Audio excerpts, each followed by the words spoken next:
Hi, I finished reading Heart Lamp by Banu Mushtaq, translated by Deepa Bhasti. This book transported me to my OPD days at Nair Hospital. Being on the pain management side, I had realized that pain is seldom treated only at the level of body. No, you have to have some psychotherapy, which meant in this case just listening to them. Otherwise, they are not going to report that they are feeling better. So I have met countless women from Muslim community. I found one persistent concern across most of the women, and the same concern is even echoing in this book. Years later, as a content writer and copywriter, I found this same concern being repeated at a client's meeting. My client was an NGO was sponsored by a corporate, I think Mahindra, and it was working for upliftment of Muslim women in the areas of Govandi and Shivaji Nagar of Mumbai. Ironically, these were the same areas I had my PSM posting, though very briefly. What is this concern? This is the fear psychosis. The women from Muslim community always have this persistent anxiety that their husbands might leave them, they might marry somebody else. There was this constant pressure to look young, to remain desirable, to please their husbands, as if their entire worth depended upon this. And somehow this anxiety was perpetuated by religious laws that defended men's promiscuity. The writer writes, what can we do if he simply says, I don't want this woman, I'll give her talak? What forbidden thing he has done? He has done another nikah, that's all. So lines like these don't feel distant or fictional. I have seen how difficult it becomes for women to raise their voices or to fight against the injustice because in the framework that they are placed, this is not even considered as injustice.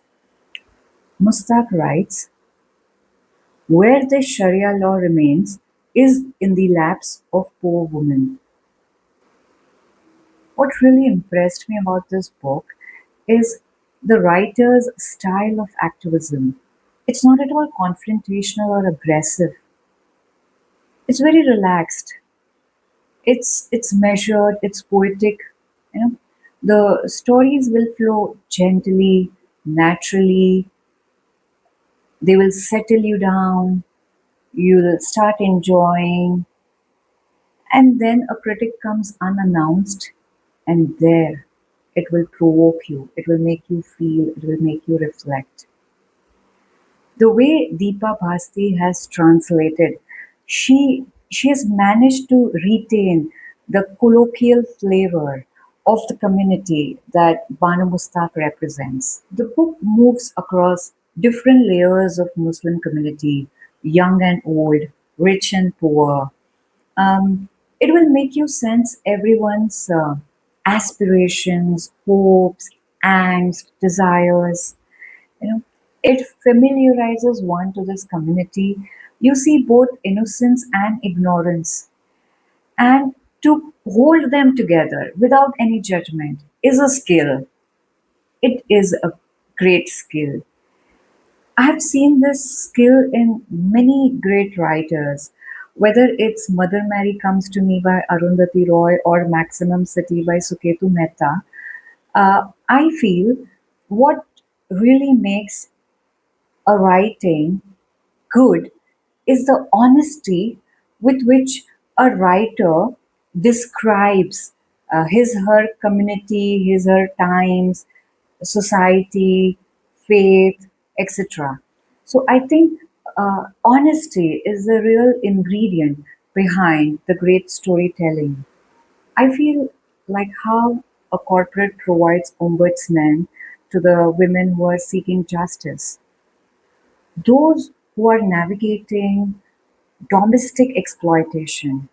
I think writers like Banu Mushtaq are giving them a platform to raise their voices. I remember a very disturbing tale told by one of my patients who was in her 60s. She had a girl in her family who was 19 years old and who lost her husband in an accident. Now, in their community, a young widow was expected to be withdrawn from the society. She was kept in a closed room, no windows, no light, no interaction. The food was left for her, and the person bringing her food, obviously woman, um, cannot interact with her, cannot talk to her, she cannot look at her, and there was always a curtain behind which the girl had to stay. And so there was no books, no television, no sense of time passing. I felt even prison was much better than this. So I asked her, what's the reason for this ritual? She said that so that no man should ever feel attracted towards her. I mean, so if a man is getting attracted to her, you imprison the man. Why are you punishing a woman like this? The lady didn't particularly support this particular ritual or practice, whatever they say, but she didn't oppose it.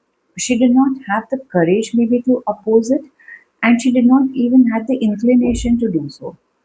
She just said, as a woman, it's your destiny to suffer. That's all. The younger generation today doesn't feel that it's their destiny to suffer. Years back, I signed a petition on change.org. I think it was initiated by Dawoodi Bora Muslim community, in which they demanded a strict ban on female genital mutilation.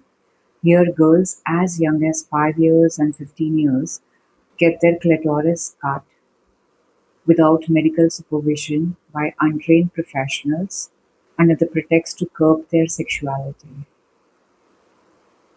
This is moronic, monstrous, barbaric. How can intimacy be meaningful if you deny another person's experience entirely? Look at the contradiction within this patriarchal, misogynistic society. On one hand, you cut the women, restrict her to curb their infidelity, and on the other, you permit men the pleasure of multiple marriages without question. Mustak writes that Ghafoor, Idris, Nasir, all of them have two wives and are having fun.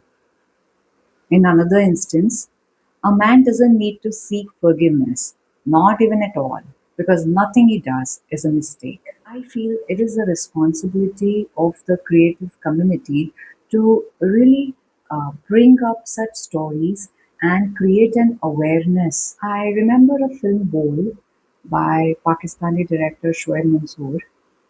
It took the patriarchy head on with layers of humor, music, and powerful performances. I think that's what a storytelling should do. It should challenge the norms, it should change the perception, it should make the society reflect and contemplate while entertaining, while engaging, something what Heartland does. You know. So, next time, another book, another conversation, more tete. See you.